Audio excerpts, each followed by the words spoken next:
pessoal, boa noite. Começando aqui mais um Pod Júris. Hoje estamos aqui com a presença do ilustríssimo advogado criminalista, Dr. Paulo José do Carmo, advogado criminalista aqui da cidade de Tuiutaba e região, atua aí na área criminal há mais de 15 anos já de formação.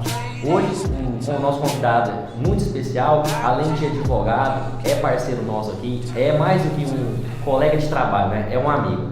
Dr. Paulo, seja bem-vindo. Sinta-se acolhido aqui na nossa casa, sinta-se acolhido no nosso escritório, no nosso canal. Se apresente para o pessoal. Dr. Lucas, Dr. Wendel, é um prazer muito grande para mim poder estar com vocês nessa data, participando desse podcast e trazendo um pouco, né, da trajetória, né, desse aprendiz de advogado, que eu sempre digo, né, que no exercício da profissão nós estamos sempre aprendendo, né, e é muito bom poder estar falando um pouco do exercício da nossa profissão. Isso para mim é muito bom, isso é muito gostoso. Sim, Dr. Paulo, é um grande prazer realmente, fazendo das palavras do Dr. Lucas as minhas, é um grande prazer ter o senhor aqui conosco e para mostrar para o pessoal, quem está aí com dúvida entre fazer direito ou para quem já está fazendo o curso de direito, para quem está com dúvida aí entre advogar, entre prestar algum tipo de concurso, assista aí os vídeos que já foram gravados, os próximos vídeos, para você ter mais opções aí, ter mais conhecimento dentre as várias leques que o direito proporciona. E, Dr. Paulo, nessa vertente aí, qual foi a inspiração que o senhor teve? Qual que foi aquele despertar de cursar direito, da militância como advogado? Conta aí para nós um pouco desse início. Então, a minha vida, eu sou filho de uma doméstica, o meu pai pedreiro, e eu desde muito novo sempre fui muito ligado com essas coisas de assistir filmes relacionados a direito, ver alguns tipos de matérias que buscavam tratar de questões e ocorrências policiais. Então isso aí, desde muito novo, eu sempre fui muito ligado com esse tipo de matéria. Agora, com o passar dos anos, né, com a nossa adolescência, é que eu vi que realmente o meu sonho era de fazer uma faculdade de Direito e poder exercer, né, depois da graduação, a advocacia. Né? Basicamente foi assim que eu me inspirei e busquei inspiração. O senhor fez faculdade aonde? Eu me formei na Universidade Federal de Uberlândia em 2005. 2005? Exatamente. E sempre, desde o início da faculdade, vamos pegar um pouco da pregressa do senhor, vamos lá em 2005.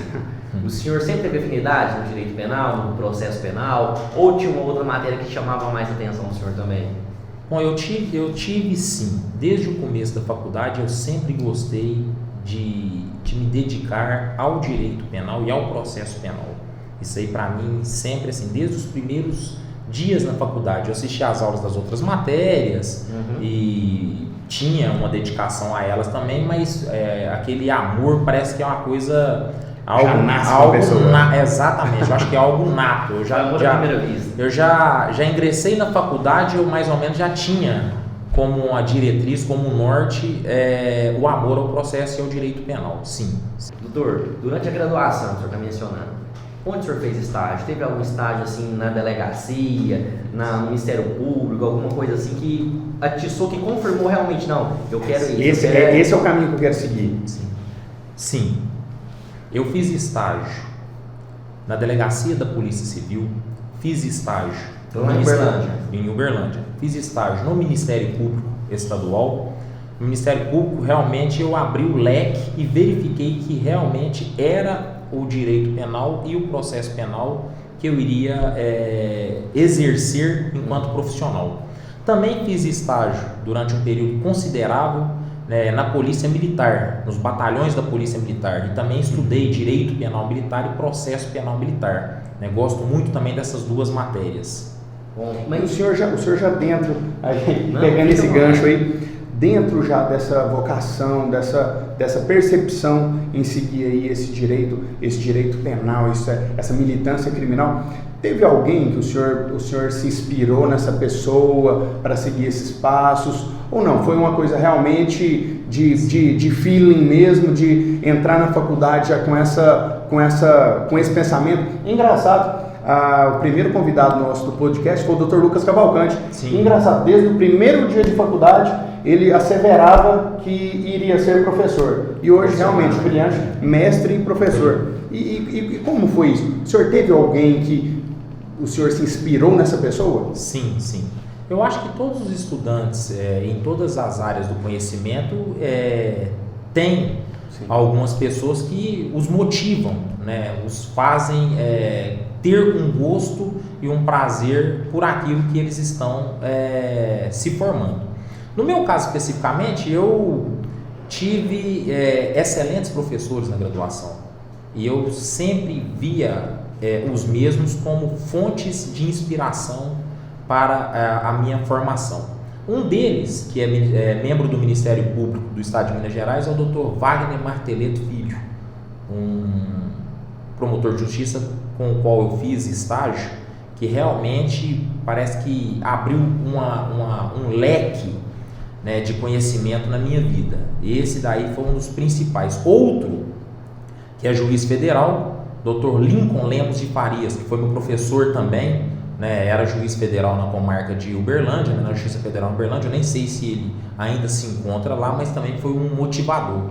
E por fim, a doutora Maria das Graças Nunes Ribeiro, que foi juíza, né, na comarca de Uberlândia, que foi minha professora também no período da graduação.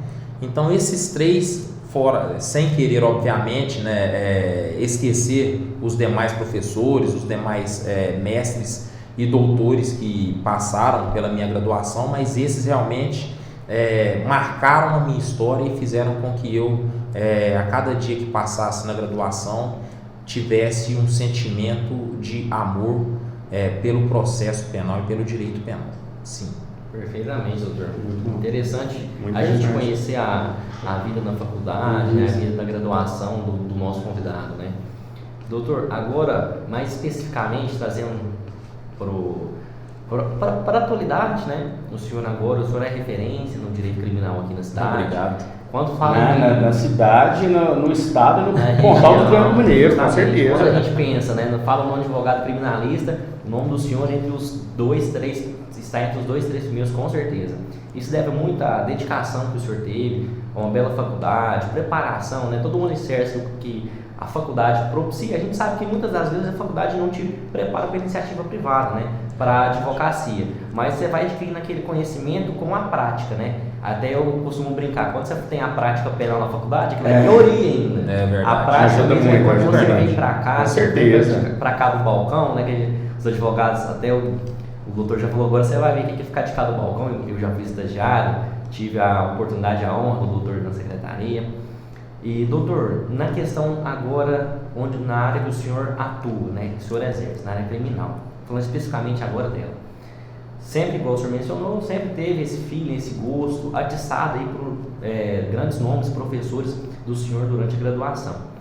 Na área criminal, o senhor, na atuação do senhor, o senhor encontra dificuldade no decorrer de quando o senhor formou para hoje em dia? Antes era, por exemplo, era tudo processo físico, né? Hoje já tem um PJT, hoje você já consegue fazer um pedido às vezes mais rápido, né? Questão de plano. Então mudou muito de 2005, quando o senhor começou a atuar, a exercer a advocacia, para agora? Isso. Sim. Então, o direito penal é um direito que está em constante evolução, né? E os meios tecnológicos que também fazem parte hoje do Poder Judiciário, não só no Brasil, mas no mundo, fazem necessariamente que o profissional dessa área ele tenha que se adequar às atualizações, e essa adequação ela parte necessariamente, né, da formação desse profissional, né? A célebre frase, né, de um autor famoso aí que diz o seguinte: quem não tem competência que não se estabeleça. Então, no mercado de trabalho, dentro do processo penal, o profissional, para poder estar diuturnamente atualizado com todas as mudanças, ele necessariamente tem que se desdobrar para poder proporcionar uma prestação de serviço eficiente, rápida, com qualidade e com resultado prático para o seu cliente. Então, dentro do processo penal, o advogado ele tem que se atualizar constantemente, se adequar às inovações e viver constantemente na busca de melhorias e de apuração de conhecimento. Isso aí é inegável, mesmo porque é um processo até de seleção natural. Com certeza. Aquele profissional que não consegue hoje se atualizar, se colocar como uma referência enquanto conhecedor da matéria em que ele atua, ele está necessariamente alijado do processo, excluído do meio. Por quê? Porque a própria coletividade, o próprio cliente vai afastando ele. vai necessariamente Sim. procurar Com aquele... certeza. Exatamente. Então, o profissional do direito, sobretudo do direito penal brasileiro, que é uma legislação que muda constantemente. Eu chego a dizer que a legislação penal no Brasil muda semanalmente. As decisões, as mais diversas possíveis nos nossos tribunais, elas fazem com que o profissional do direito, ele ou se adequa e consegue adquirir aquela inovação, aquele entendimento mais recente do tribunal, ou ele necessariamente está fadado ao óbito dentro da carreira jurídica. Com certeza, doutor Paulo, agora eu quero ir mais a fundo. Eu estou vendo que o senhor está bem, o senhor está falando aquelas palavras colocadas, tudo mais. Agora, um profissional bem sucedido, um profissional um profissional também aí despontando no marketing jurídico, nas áreas, nas redes sociais, um bordão agora que todos falam, a firma não para. É isso aí. Doutor, como que é isso daí? Porque a gente só vê o Dr. Paulo bem sucedido, tanto na carreira quanto financeiramente, mas e os perrengues, doutor? Como que é isso daí? Conta aí para o pessoal que pretende militar nessa área, que não é só mar de rosas. Exato. Como que é esses perrengues aí que o criminalista passa no dia a dia? E passa. Suor, né? Passa, realmente. Com certeza. A vida do advogado criminalista não é fácil. Por quê? Por vários motivos. O advogado criminalista que quer manter-se bem no mercado, ele tem que, primeiro, dar satisfação constante à família do cliente. O advogado criminalista, ele é advogado e é um pouco de psicólogo da vida alheia. Eu costumo falar que o criminalista, ele às vezes é mais psicólogo que advogado. Exatamente. Por quê? Porque nós sempre ingressamos na vida da família e dos nossos clientes em situações trágicas, tristes, em situações que, na maioria das vezes, devastam não só a vida do cliente, mas também a vida de uma eventual vítima de um ato praticado por aquele cliente. Então não é fácil você ter que administrar toda essa situação. Por quê? Porque eu sempre digo que o advogado criminalista, ele não deve ser confundido pela sociedade como o crime, como o cliente que cometeu o crime. Então existe uma diferenciação, em que pese muitas pessoas não fazerem essa diferenciação. Sim. Ora, eu, Paulo do Carmo, sou pai, sou filho, sou uma pessoa temente a Deus, respeito as regras jurídicas, não compactuo, não concordo com o crime praticado pelo meu cliente, mas no exercício da minha profissão, que é uma profissão regulamentada por lei e guiada pela principal lei do nosso país, que é a Constituição Federal, eu posso exercer essa minha defesa do meu cliente dentro dos estritos termos da legislação. Mas como criminalista, o senhor sente um pouco dessa discriminação? Criminalista, o porta de cadeia, o senhor percebe isso hoje em dia? Que a gente vê muito, né? A pessoa fala, não, defende bandido. Sim, né? defende bandido, tá no mesmo balaio.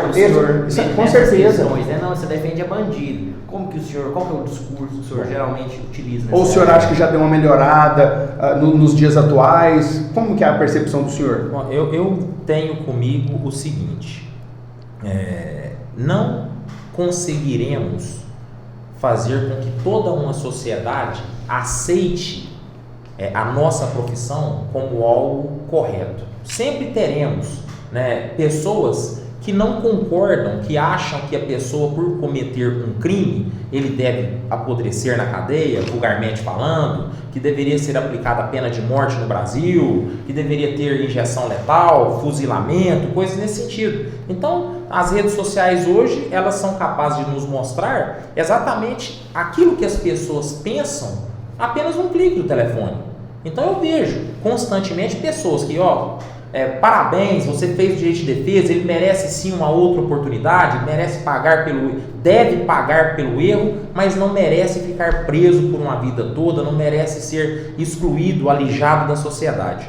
Ora, mas já existem pessoas que pensam de maneira diferente, de maneira distinta, e que entendem que a pessoa, por cometer um crime, não mereceria uma outra oportunidade de voltar à vida em sociedade, de se reeducar e de ter uma nova oportunidade de fazer um bem para a sociedade. O que eu faço na condição de advogado? Eu não sou e nunca serei censor da moralidade alheia.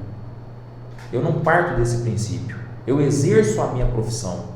Eu proporciono para o meu cliente aquilo que a lei penal pode dar a ele de melhor. Se ele é culpado, ele vai cumprir pela pena dele e no momento oportuno, quando a legislação permitir, eu vou requerer a progressão de regime e vou pedir para que um juízo de direito da execução penal ou um juízo comum da primeira instância do processo de conhecimento proporcione a ele a liberdade para que ele possa estar regressando para a sociedade.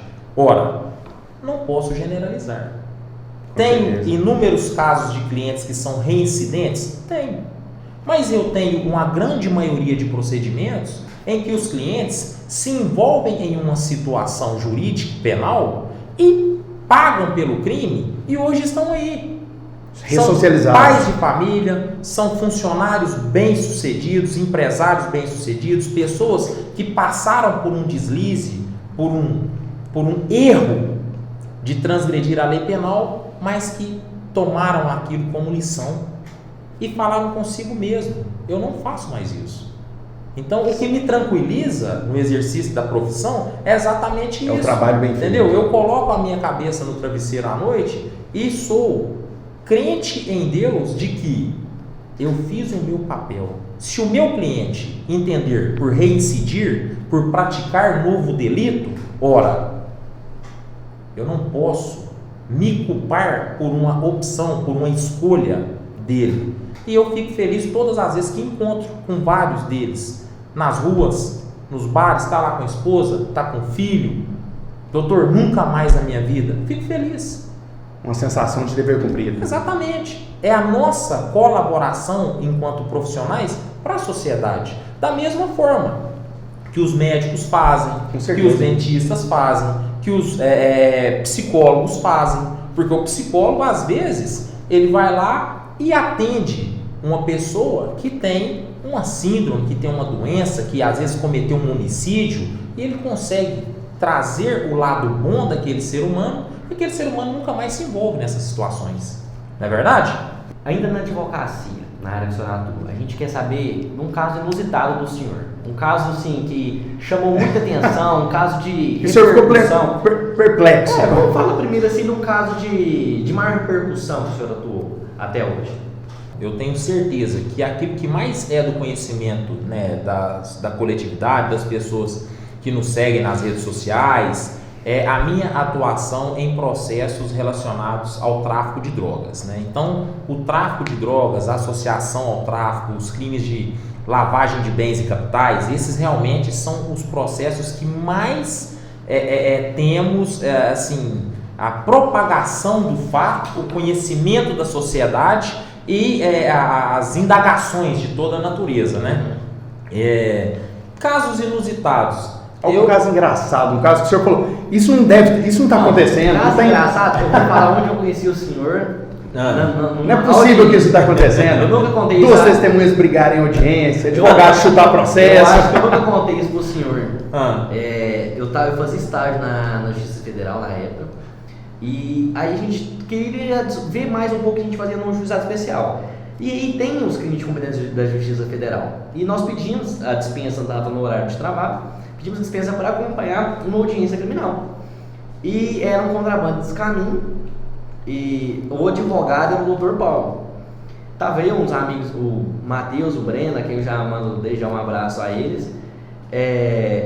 Nós estávamos assistindo e aí o juiz perguntou quais eram os bens que o senhor estava trazendo, que estava dentro do carro. E aí ninguém lembrava. Aí eram 2 conduzidos. E aí eles lembravam e tal, e pegaram e falaram assim: tinha um objeto íntimo, sabe? Que geralmente é de uso feminino. E aí, o que tinha, o juiz perguntava, não, tinha um celular, tinha isso, aquilo, tinha um vibrador também. E o doutor Paulo segurando a risada, a gente que tentando segurar a risada, né? Assim, foi um caso inusitado, com certeza. Caso, foi a primeira vez que eu vi, não sei se o senhor se recorda, não, mas me lembro. E até era um dos conduzidos, ele foi ouvido por vídeo, né, que ele estava lá na penitenciária de BH, não estava em BH, se não estou enganado. Sim, lembra mais ou menos do caso? Lembro sim. Realmente assim, as audiências são peculiares. De processo penal, as audiências são extremamente... a gente tem que tomar muito cuidado, né? Por quê? Porque às vezes um minuto, uma frase, uma palavra não dita ou mal dita pelo profissional pode prejudicar o interesse do cliente. Então é por isso que o advogado no processo penal ele tem que estar extremamente preparado para poder ir à audiência e ter o conhecimento daquela matéria que ele vai tratar. Situações inusitadas acontecem ao extremo. Mas o senhor lembra que o senhor... O que muito acontece é que às vezes você orienta o cliente antes da audiência, você vai até a sala da OAB, conversa com o cliente, explica, né, como que ele deve se portar na presença de um promotor, de um magistrado, né, e como que ele deve responder as perguntas, e ele chega lá na sala de audiência, você acaba de falar com ele aquilo ali, lê aquela Bíblia pro cara, e o cara chega na sala de audiência e fala tudo fora daquilo que você explicou, aí eu ponho a mão na cabeça, eu olho, fecho aquilo, quando o cliente está conversando demais, eu já bato na mesa tipo assim, pro cara já se ligar e parar de falar. Por quê? Porque às vezes o cliente, na ânsia de fazer o que a gente chama no processo penal de autodefesa, ele não segue a orientação do profissional, que é o profissional que lhe passa a defesa técnica, e vai fazer a defesa por conta daquilo que ele aprendeu no mundo. E às vezes aquilo que ele aprendeu no mundo, a autodefesa, que também é um direito de defesa, se ele não souber manusear desse direito dele, ele pode se prejudicar. Com certeza. E acaba se prejudicando, porque ele pensa o seguinte: doutor me falou isso, mas eu acho que fazer assim é melhor para mim. Aí toma paulada. Aí quando chega, por exemplo, a sentença lá depois, o juiz manda a condenação com base exatamente naquilo que o cliente falou e não te ouviu na orientação jurídica, eu só chego e falo, peraí, mas você quis ser o seu próprio advogado, então agora você está arcando com as consequências aí, né? Então, numa das minhas primeiras audiências, eu fui com as alegações finais, né, prontas, no caso de serem feitas ali na hora. E aí eu conversei com ele, você vai confessar para atenuar a pena, para diminuir. Sim. E você fala... Complicado a autoria e a materialidade estava comprovada, não tinha como. Então eu falei assim, o melhor caminho aqui é você ir confessar, não tem como escapar. Aí ele chegou lá e tal, o delegado leu para ele, né, o histórico da ocorrência, leu tudo. Aconteceu assim, mais ou menos? O fulano falou assim, não aconteceu? Não, que tipo de forma aconteceu? Não, eu não fiz isso que você está falando, não. Aí eu já peguei, as minhas alegações finais já estavam todas, foi na minha primeira audiência, em cima da confissão dele, pra você ter uma ideia, já estavam todas prontas. Aí eu fiquei assim, cara, e agora, mano? Olha tanto que a gente igual o senhor está falando, né? É dinâmico, o processo criminal é bem dinâmico, né? E eu peguei e falei assim, nossa, eu tava assim, né? De boa, aí sendo ouvido aqui, eu fiz isso, eu olhei e falei assim, não acredito que esse cara tá fazendo isso comigo aqui, cara. E ele foi negando do início ao fim, da autoria. E aí, diante dessa surpresa, eu fiz as alegações finais, porque eu fui pego de surpresa. Então, assim, não teve como eu usar muito argumento técnico ali, era a minha primeira audiência. Né? Então eu olhei para ele e falei, nossa, cara, que não sei o que ele tinha contra mim, né, na vida de advogado, mas me surpreendeu, eu fiquei muito... É o senso de autopreservação. Eles tentam, eu acho que é tão complicado, Dr. Paulo pode falar com propriedade, você convencer alguém a assumir algum crime, algo é complicado. Porque na verdade, nós temos um histórico de que o bom advogado criminalista ele tem que fazer com que o cliente negue toda e qualquer acusação que seja prolatada ou proferida ou denunciada em seu desfavor.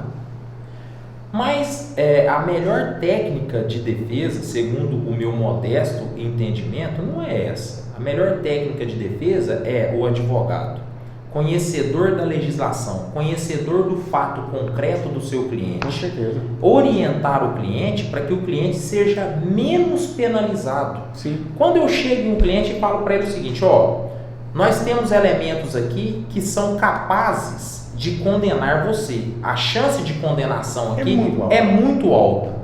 E aí eu contrabalanceio essa informação à legislação que diz o seguinte, aquela pessoa que confessa, demonstra o seu arrependimento, compromete-se a não mais praticar fatos criminosos, ele vai necessariamente ter uma redução da pena. E isso não é porque o juiz quer reduzir, o juiz é obrigado a seguir a legislação. Sim. Então, quando você fala isso, o cliente necessariamente ele vai falar, peraí, então eu vou ver.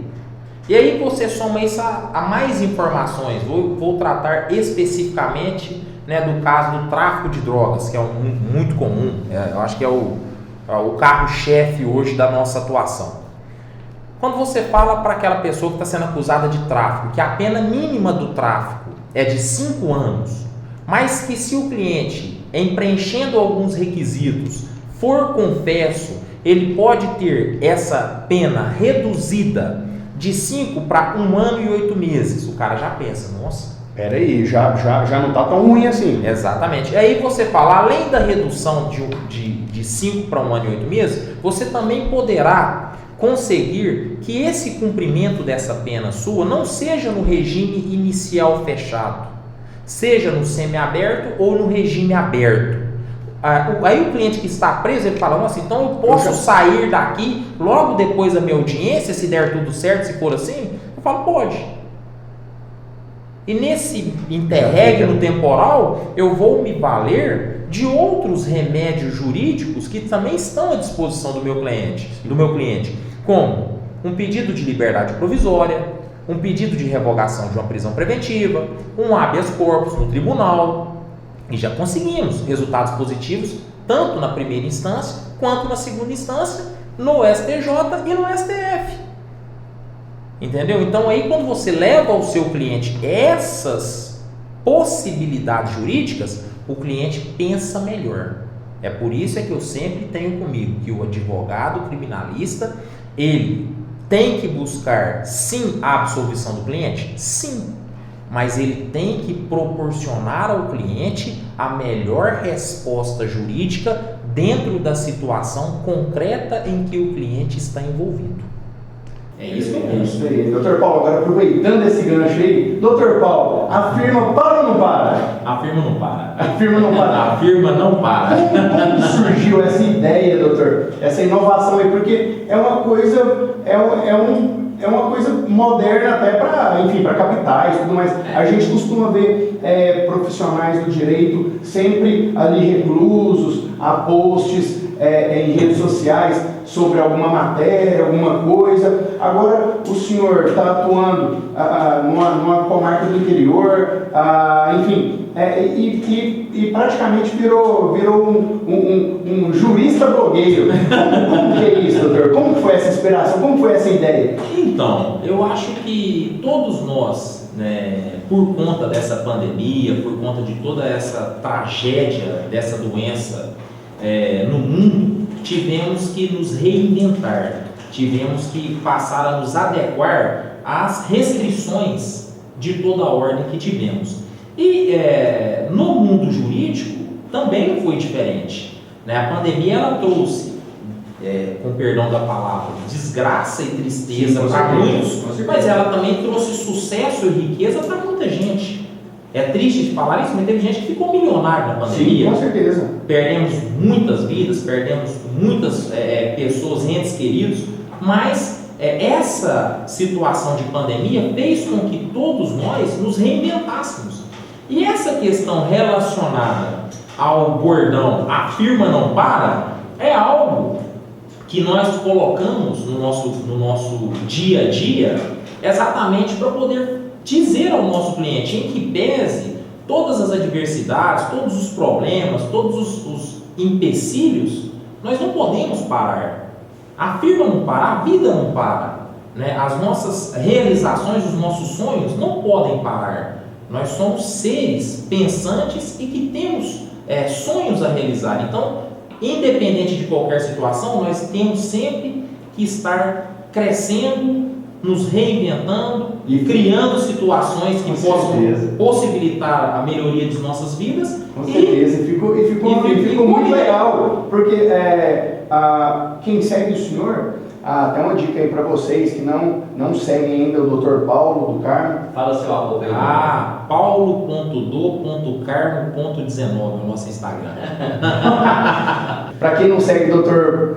Paulo do Carmo, a gente vai deixar um link aqui na descrição do vídeo aqui com as redes sociais do Dr. Paulo. Se ligue lá que é sempre muito bom ver aí o atrás das câmeras dessa advocacia criminal combativa, o dia a dia, com certeza. Porque a firma não para, eu percebo que é igual o senhor falou, que realmente é a vida. Que ali o senhor mostra o seu cotidiano, o senhor acorda de manhã, enfim, vai para uma academia, vai fazer um Cooper, depois já está no escritório, já está em audiência, já está em atendimento. Então, quer dizer, é aquele dia a dia do profissional criminal. Exatamente. E nessa toada, doutor, como que é o doutor Paulo por trás da beca, por trás da armadura de advogado? Diga o seguinte, o senhor pratica alguma atividade, academia... Como que é aquela resenha? Todo criminalista é famoso pela resenha, como que é isso? Temos sim. Bom, como todos nós, sobretudo na nossa faixa etária, no nosso dia a dia, nós temos, né, a responsabilidade de sermos profissionais, né, que temos que prestar o melhor serviço para o nosso cliente, mas nós somos seres humanos. Eu sou pai, eu tenho uma equipe de filhos maravilhosa que Deus me permitiu, tenho a minha mãe que eu amo, minhas irmãs, as pessoas do escritório. Então nós somos uma família bem grande, né? E eu sou um cara por demais tranquilo, gosto de me divertir, gosto de sair, gosto de comer demais a conta. Eu acho que a academia até para poder consciência, doutor. Demais, gosto demais de comer carne, sou com carnívoro. Doutor, eu acho que na internação acho que eu era até um leão. Comer muito. Até uma carne ralada a gente. Eu vou te falar, bom. Eu gosto. E para que a gente possa necessariamente manter, né, um padrão, né, de saúde, um padrão de estética, né, mas é um padrão de saúde, nós temos que nos cuidar, né? Então eu gosto sim de correr, eu estou na academia quase todos os dias, né? Nem sempre, às vezes a gente falta, mas eu sempre gosto de correr, vou para a Marginal corro, vou para algumas outras ruas correr, vou para a academia fazer uma musculação, né? Então eu gosto sim de atividade física, gosto de andar de moto, eu sou motoqueiro. Eu adoro minha motoca, eu gosto de andar de moto, sou pagodeiro, gosto de pagode, né? Todo final de semana, quando tem um tempinho, eu tô no samba, então assim, a minha vida é muito tranquila nesse sentido, né? Eu gosto demais, uma vida normal. O senhor não se priva por essa profissão, o senhor não se priva de levar uma vida normal, uma vida... Mesmo porque a advocacia, como acho que toda a área e a carreira jurídica, ela traz abre aspas, um quê de formalismo nesse profissional, né? Por quê? Porque a grande maioria dos profissionais do direito, eles exercem funções públicas que exigem dele uma responsabilidade ímpar em relação aos fatos e aos processos e aos seus deveres enquanto profissionais, né? Então tem sim esse formalismo, né, do traje, esse formalismo, né, da educação, da cordialidade com aquele que a gente está prestando serviço, né? Se for no serviço público, a responsabilidade de exercer um cargo público também, então isso aí é natural. Mas fora isso, todos nós temos uma vida, temos uma vida privada, uma vida pessoal. E diante disso, doutor, eu tenho até um questionamento que eu gosto de fazer para os entrevistados. Sim. Doutor Paulo do Carmo, se Paulo do Carmo não fosse advogado, o que o senhor, qual a profissão te enche os olhos também, aquela profissão que você fala, se eu não fosse advogado, eu ia ser aquilo. O que o senhor, se o senhor não fosse advogado, o que o senhor seria? Eu vou ser sincero com você, eu acho que a advocacia na minha vida é uma imantação. Eu desde muito novo, sempre, eu estou falando isso com a maior pureza de alma, com a maior liberdade, com maior tranquilidade. Eu sempre sonhei em exercer a advocacia. Eu não sabia o que era, mas eu sabia que eu queria fazer aquilo. E digo para você que em uma das passagens da minha vida pessoal, eu era muito novo, eu me lembro que eu era engraxado de sapato na rodoviária aqui, e eu ia para a porta do fórum para poder assistir os júris no plenário do júri. E eu subia as escadarias lá para poder ir para a sala do júri com a minha caixa de engraxate e ficava ali olhando e eu falava, será que um dia eu vou fazer alguma coisa nesse sentido? Então eu não sei quais que seriam, né, os desejos ou mesmo as vontades de Deus sobre a minha vida se eu eventualmente não fosse advogado. Porque se eu nascesse em outras vidas, eu iria pedir a Deus para que fosse advogado. Olha só que bacana. Então, siga essa dica aí, siga a sua vocação, siga aquilo que te dá tesão, né, doutor? Que te dá vontade de trabalhar. Doutor, chegando na última parte aqui do nosso podcast, a gente sempre pergunta, né, faz uns questionamentos para os nossos convidados a respeito de orientação de conselho. O primeiro que eu quero que o senhor fale aqui para nós é qual orientação o senhor dá para quem está atuando inicialmente aqui na área criminal, em flagrante na delegacia, por exemplo? Sim. O flagrante é um momento muito peculiar de um processo que se inicia na DEPOL. Então, o profissional do direito penal que está iniciando a carreira, está acompanhando o flagrante, eu oriento, como é que eu posso dizer melhor? Não é nem uma orientação, seria uma dica. Sim. Que esse profissional tenha muita cautela na ânsia de estar fazendo a melhor defesa do seu cliente. Por quê?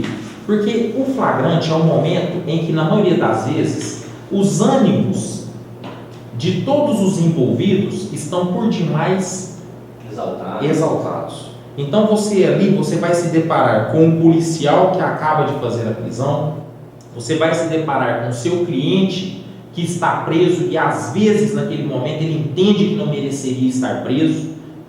E você vai se deparar com a autoridade policial, com o delegado de polícia que irá analisar aquele conjunto de informações que lhe foi trazida.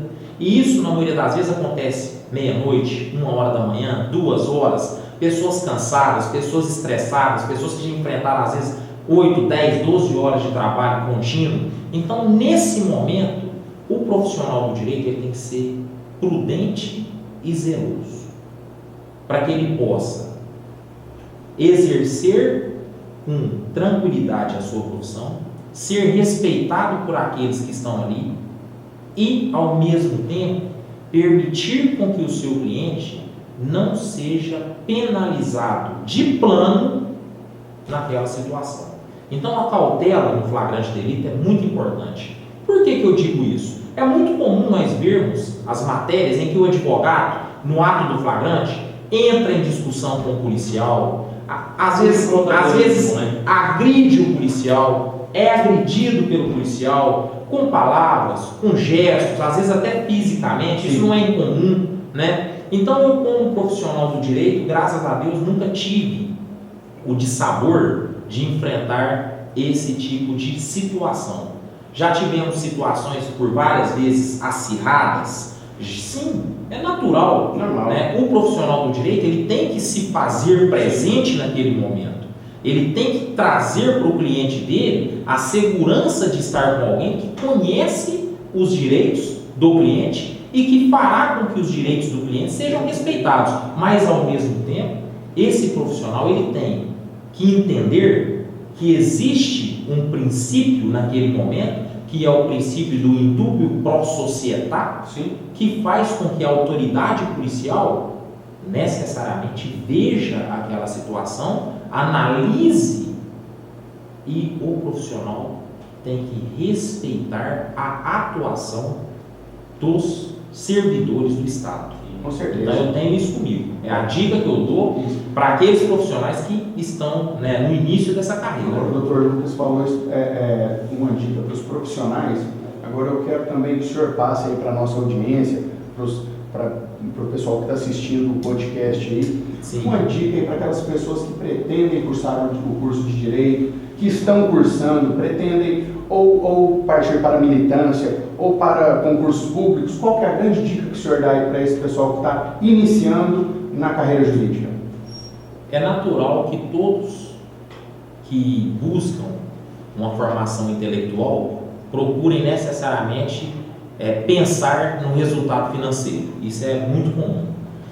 O direito é muito procurado pela grande maioria dos jovens, até porque eles pensam que vou fazer a faculdade de Direito e vou conseguir um resultado financeiro rápido, além de, abre aspas, ser respeitado pelo exercício daquela profissão que eu escolher, seja ela na iniciativa privada ou nas carreiras públicas. O que eu sempre digo para aqueles que estão iniciando, estão buscando essa formação, é que nunca pensem que o dinheiro é exatamente aquilo que tem que ser a fonte de inspiração para essa busca. Porque se você fizer algo que você não gosta por dinheiro, você pode ter certeza plena e absoluta, você não fará isso por muito tempo. Dinheiro é consequência, né? O dinheiro é Não consequência de trabalho bem executado. Exatamente. Você buscar uma profissão porque ela te dá resultado financeiro, você será extremamente infeliz com dinheiro no bolso. Se você entender que vale a pena ser infeliz com dinheiro no bolso, busque pensando em dinheiro. Agora eu tenho comigo o seguinte, fazer o que se gosta é tão bom que a gente nunca pensa em aposentar-se. Sim, com certeza. Então, Com certeza. eu tenho Por isso que advogados e médicos só se aposentam no leito de morte. Exatamente. Com certeza, com certeza. Exatamente. Brevemente, a última dica, que orientação que o senhor passa para quem está querendo agora iniciar, fez o curso, passou na UAB, né? Temos novos colegas Sim, agora com para certeza. o exame.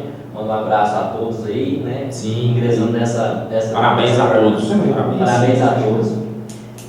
Qual dica o senhor dá para quem está querendo entrar na carreira, na iniciativa privada, especificamente na área criminal? O cara quer ser advogado criminalista, está iniciando agora. Qual orientação o senhor passa?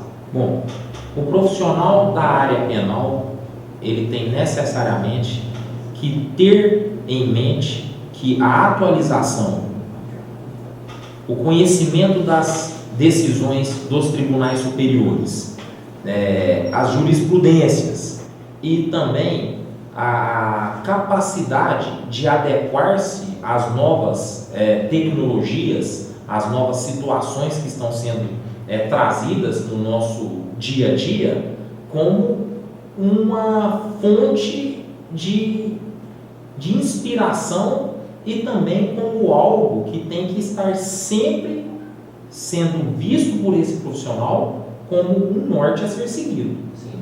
Esse profissional que está iniciando o trabalho no exercício da atividade penal, do processo penal, ele tem que ter em mente o seguinte: ou eu irei saber das novas interpretações da lei, ou eu irei me dedicar ao estudo diário das decisões dos tribunais, saber o que está acontecendo nos projetos de lei, nas decisões do Supremo, que são políticas e jurídicas, nas decisões do STJ, se foi em Minas Gerais, o que o TJ está decidindo, o que a primeira Câmara Criminal decide, como que está sendo o entendimento da segunda, né? Até mesmo qual que é o pensamento, às vezes, de determinado desembargador, ministro do tribunal, né? Ou ministro do STJ ou do STF. Então, esse profissional ele tem que estar diuturnamente se policiando no sentido de buscar esse conhecimento.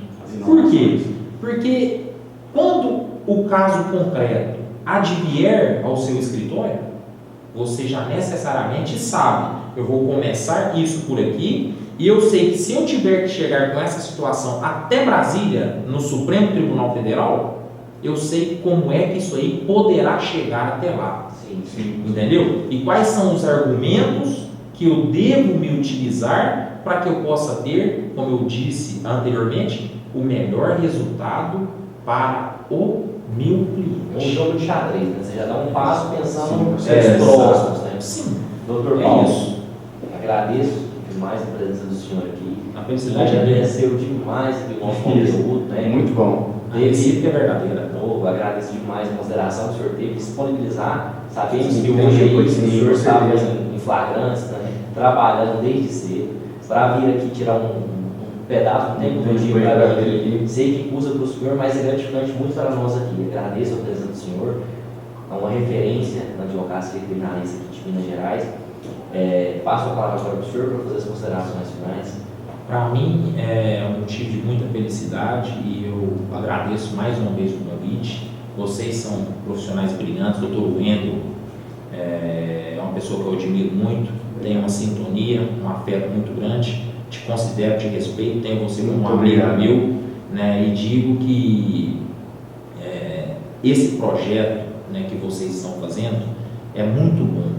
Ele é muito bom porque ele permite que pessoas que às vezes não têm a oportunidade de conversarem diretamente com um profissional, ou com um magistrado, ou com um promotor de justiça, ou com um advogado, no meu caso um aprendiz de advogado, né, possam ouvir, né, o que é o dia a dia desse profissional. Então essa iniciativa de vocês ela é maravilhosa nesse sentido, né, e faço votos de que vocês cresçam cada dia mais. E eu estou sempre à disposição de vocês para qualquer eventualidade. Contem comigo na condição de parceiro que somos, né? Sim. E que cresçam, sejam profissionais sempre com essa garra, aguerridos e combativos, não é verdade? Isso. Felicidade sempre para vocês. Muito obrigado. Para todos aqueles que estão nos assistindo também, né, que possam às vezes fazer desses trechos, dessas conversas, desses diálogos, uma inspiração para o seu dia a dia, não é verdade? É o projeto. É a intenção do projeto. Doutor Paulo, muito obrigado pela presença, recebo aqui meu abraço fraternal, o senhor também é uma figura aí que todos nós nos espelhamos, que estamos aí no ramo do direito, estamos em ramos diversos, mas mesmo assim nós temos grande respeito pela figura do senhor, pela dedicação, pelo empenho, e muito obrigado mais uma vez por participar desse projeto nosso, desse PodJuris, aí para trazer mais desse lado jurídico, que é muito mistificado aí, trazer para um lado aí para a população realmente saber mais aí sobre esse mundo à parte, esse mundo jurídico. E para você que ficou aí até agora, muito obrigado, um salve aí para vocês, e fique ligado que os próximos podcasts também vão ser muito, muito interessantes. Se liguem nos próximos, agora nós vamos trazer podcasts quinzenais. Muito obrigado para vocês que ficaram até o final. E agora um grande recado de todos nós. Afirma a palavra. Grande abraço. Um abraço.